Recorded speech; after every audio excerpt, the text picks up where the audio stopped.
Do you think you're looking at a barren valley, scattered with strange stone towers, hollow and lifeless inside? No. This is Iran. And inside those towers of stone, people are still preparing dinner tonight, just as they have done night after night for nearly 11,000 years. The country you're used to seeing through headlines of conflict and politics still holds an entirely different rhythm of life beneath the surface. Quiet, enduring, ancient beyond imagination. Villages carved directly into volcanic cliffs by rough, weathered hands over hundreds of generations. Paths barely wide enough for a single body to pass.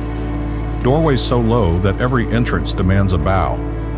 And in some places, people still whisper that this may be where the legends of dwarf tribes in the region's oldest tales first began. This is an image of Iran that stands in complete opposition to the one seen on the news. No slogans, no conflict, no spectacle, only people repairing the walls their great-grandfathers once repaired, climbing into rock alcoves their ancestors carved by hand, lighting fires on the same hearths that burned in that exact place thousands of years ago. A way of life built onto stone, cut into it, climbed across it, and folded deep within it day after day, generation after generation, without interruption.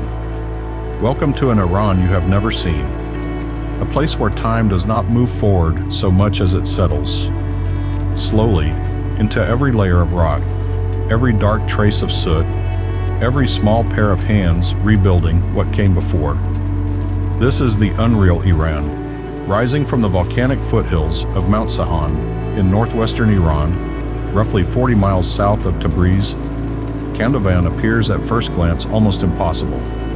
Over thousands of years, lava flows and ash deposits hardened into volcanic tuff, and then wind and rain slowly sculpted that stone into towering cone-shaped formations.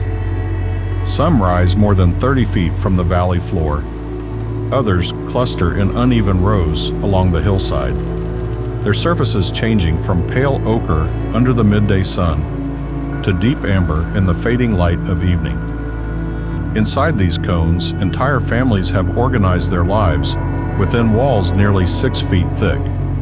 In the early morning, smoke begins to lift from openings at the tops of the rock spires as women light coal fires to boil water. The sound of copper kettles and low conversation drifts from cone to cone before the valley has fully awakened.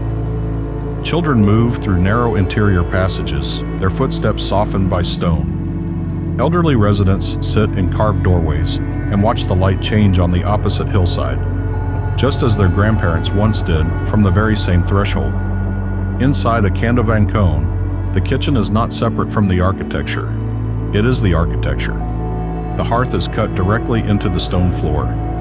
The cooking pot rests in the same shallow depression, worn smooth by generations repeating the same movement. Tea is prepared on coal embers in copper vessels that have never left the cave, then served in small glasses held with both hands against the winter cold that penetrates even the thickest tough walls. Above every hearth, the ceilings are stained with decades of soot, not as a sign of neglect, but as a record, an archive of domestic life written in smoke instead of ink. Every meal ever cooked there has left its trace, and today, younger families still live inside these cones, weighing the unmatched insulation of volcanic rock against the inconveniences of modern life, including the absence of running water on upper levels. A tension ancient architecture has not fully solved, but has somehow endured. On the eastern face of the Alborz Range, where humid air from the Caspian Sea collides with the steep northern slopes of Iran's greatest mountain barrier, another village rises according to an entirely different logic. Masuleh occupies a mountainside so steep that conventional architecture simply could not exist there. Built on a slope approaching 60 degrees and sitting nearly 3,700 feet above sea level, the village unfolds in stacked tiers, each house built so that its roof becomes the street or courtyard of the house above it. And so, every morning, the rooftops carry the full texture of village life all at once. A woman hangs laundry beside the chimney of the family below her. Two men negotiate the price of something over a shared wall. A child runs the full length of a neighbor's roof as though it were a private playground, because functionally it is. Grandmothers in layered skirts sit by doorways while fog slides quietly through the alleyways below. Here, more than any clock or prayer call, it is the kitchen that defines the rhythm of the day. By mid-morning, the smell of ash-e-dew or herb soup, simmered for hours with wild greens, spinach, lentils, and handmade noodles, has already moved through the narrow passages of the village. Steam rises from open doorways and disappears into the cold mountain air. Ash is not merely food here, it is daily maintenance. A meal that asks for patience, attention, and a steady fire, then repays that labor with the warmth the stone walls absorb and release slowly throughout the night. Women still speak Gilaki among themselves while they cook, a spoken language older in form than standardized Persian, passed from mother to daughter in these same narrow rooms, over these same pots, for longer than memory can properly hold. The mountain does not interrupt life in Masuleh, it organizes it. Far to the west, in the Kandovan region of Iranian Kurdistan, another village clings to stone. Palangan occupies both sides of a narrow valley, where opposing limestone walls rise above a river running roughly 200 feet below. Mineral springs descend from the cliffs above and feed cold channels of water through the settlement before dropping toward the canyon floor. Life in Palangan moves vertically in a way life on flat land never does. A woman descending from an upper tier to collect spring water passes 3 or 4 households on the way, pausing briefly at each one, the way people elsewhere might pause at street corners. Men returning from the trout channels in the afternoon carry fish upward through the same stepped paths school children are moving down. Here, every direction is either ascent or descent. And from this improbable geography, something equally improbable has emerged. The spring water flowing through Palangan is cold enough to support trout farming in the middle of an otherwise arid mountain landscape, fed entirely by mineral springs. Stone-lined runs hold fish no wider than a doorway. In the afternoon, the trout are harvested, split, flattened against bamboo frames, and grilled over open walnut wood fires on wide terraces where families gather in warm weather to eat outdoors. As evening approaches, the smell of river fish and wood smoke moves slowly through the canyon air, not upward, but outward and downward, the draft carrying the scent toward the valley floor until the entire canyon fills, with the evidence of dinner before dinner has even begun. Tea is drunk at the water's edge, where the sound of the current is loud enough that people must lean close to be heard. And when the Kurdish sung poetry tradition, known as hooray, is performed between the houses, the canyon itself answers. The voice travels outward, strikes the opposite stone wall, and returns changed, as if the mountain has briefly taken possession of the song before giving it back. Deep in the Zagros mountains, along Iran's western frontier with Iraqi Kurdistan, at nearly 4,900 feet above sea level, Uraman, known also as Uraman, rises from the canyon wall in tight receding terraces. Each level of housing steps slightly behind the one below it, so that from the valley floor, the entire settlement resembles a throne carved directly into the mountainside. The houses are built of dry stacked limestone without mortar, held together by walnut wood beams, and designed not to resist the earth, but to move with it. That flexibility has allowed them to survive where rigid structures would crack. Daily life unfolds along stepped stone paths connecting every household. The same paths that become ceremonial ground during the winter festival of Pir Shalyar, when the village transforms into something even older than its architecture. On ordinary days, men carry firewood up staircases, too narrow for any vehicle. Women prepare food in open doorways overlooking the canyon below. But during Pir Shalyar, food and ritual become impossible to separate. Enormous clay pots are set on communal terraces and filled with lamb, herbs, and wild walnut, then left to cook slowly over shared fires. The preparation itself becomes collective.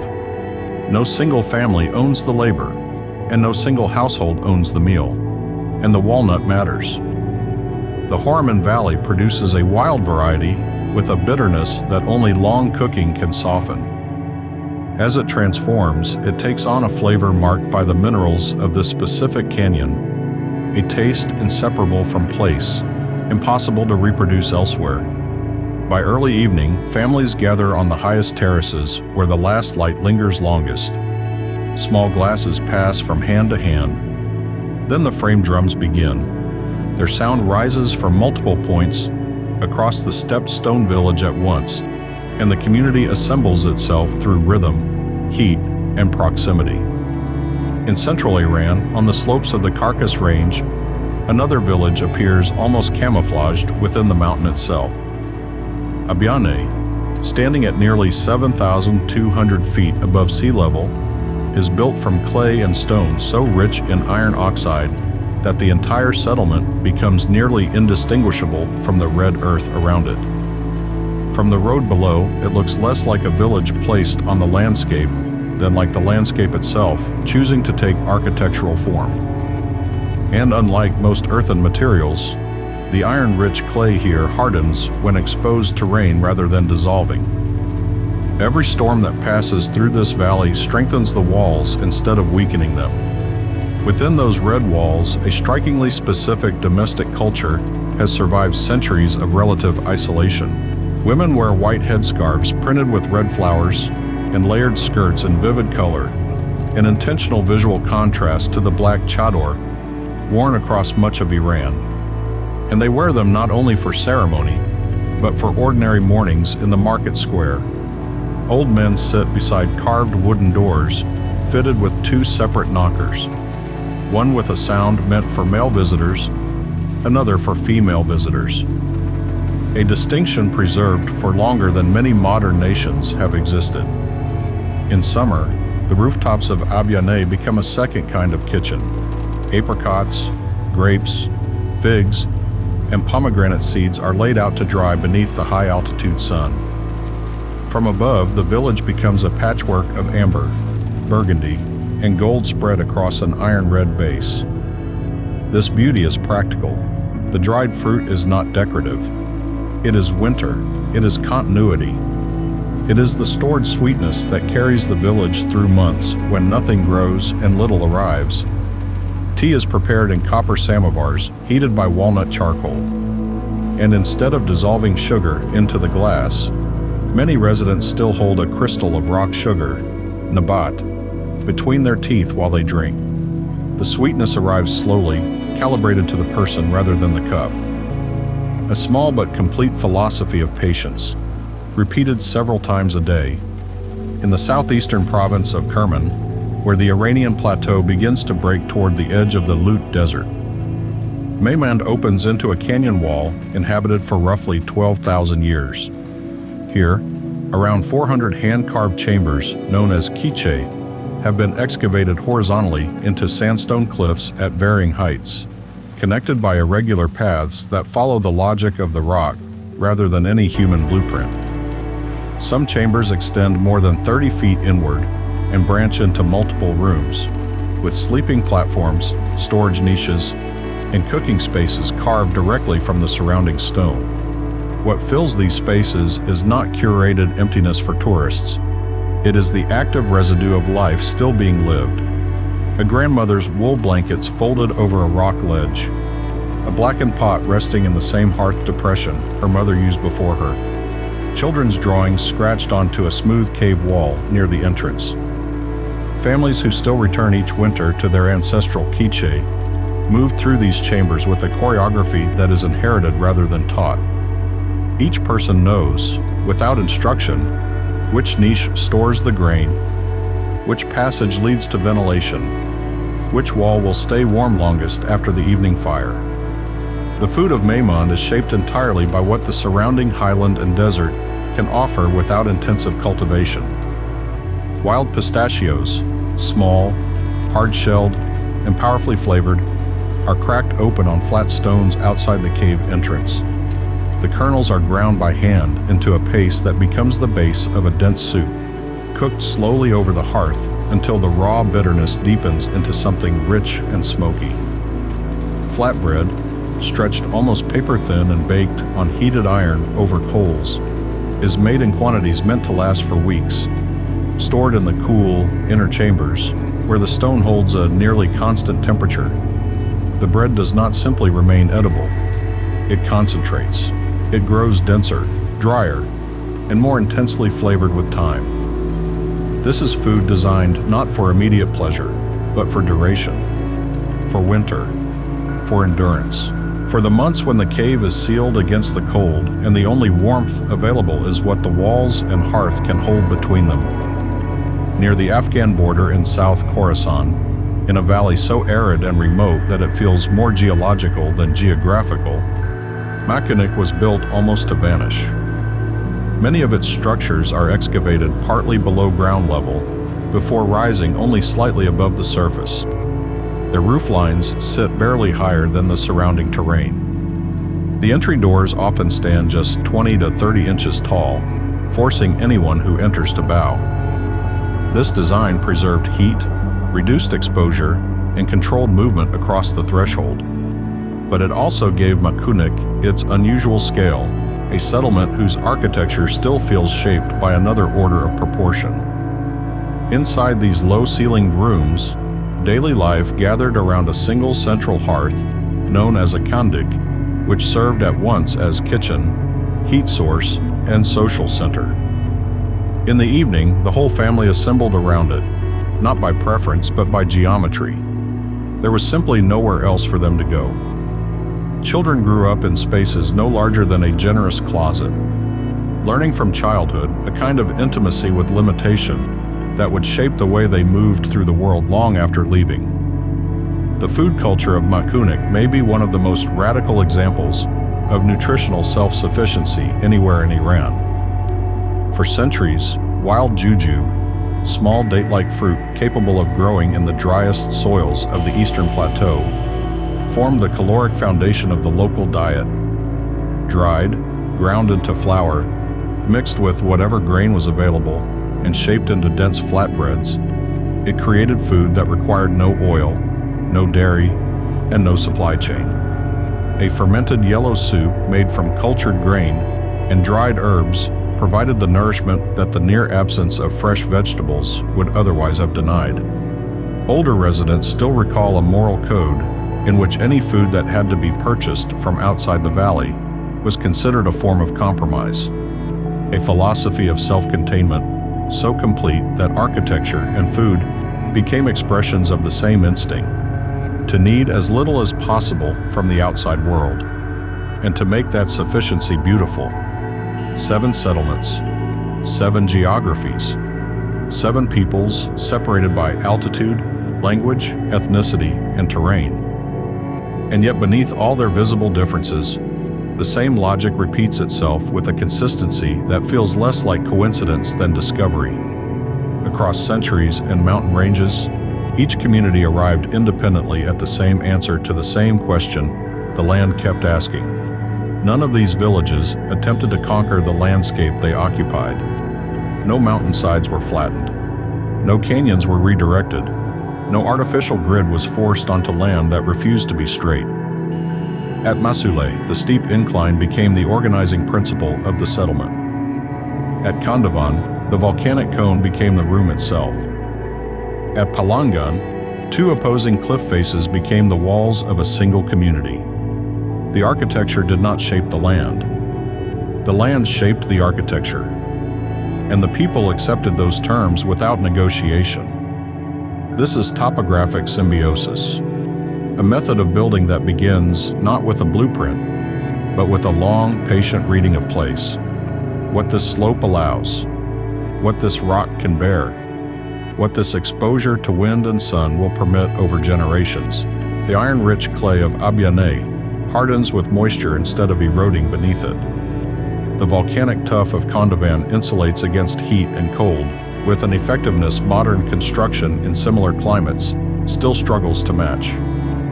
The dry stacked limestone of Uraman distributes seismic force through its joints, rather than resisting it through rigidity. The soot layered across Meymand's cave ceilings is not evidence of primitive life, but a living composite that reinforces stone and regulates moisture. Each material was chosen not for beauty alone, but for behavior, for what it could do under pressure, for how it would survive. And in all 7 villages, the line between private and communal space is blurred almost to the point of irrelevance. The roof of one household becomes the courtyard of another. The path between 2 homes cuts across the living surface of a third. The warmth of one family's fire passes through the wall and enters the house beside it. This is not the absence of personal boundary.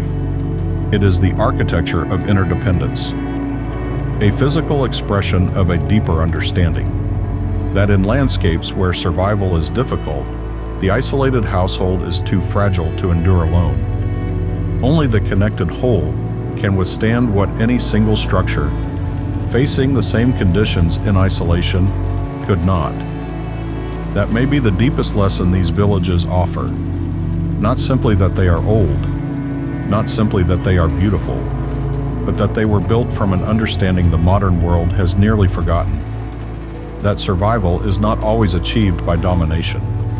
Sometimes it is achieved by listening, by adapting, by staying small enough to fit within the terms of the land, by allowing stone, wind, water, and slope to become collaborators rather than enemies. And perhaps that is why these places feel so unsettling, so moving, so difficult to forget, because they do not look like ruins.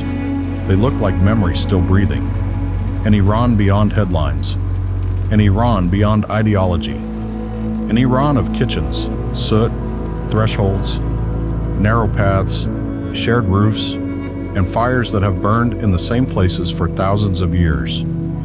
A country where stone has not only been carved into shelter, but into continuity itself, and where, even now, as night falls over volcanic valleys, red mountain villages, canyon walls, and desert caves, someone is still leaning over a fire, still boiling water, still passing tea from hand to hand, still living inside a rhythm older than empire, older than border, older than history written on paper. This is not the Iran the world usually sees, but it has been there all along.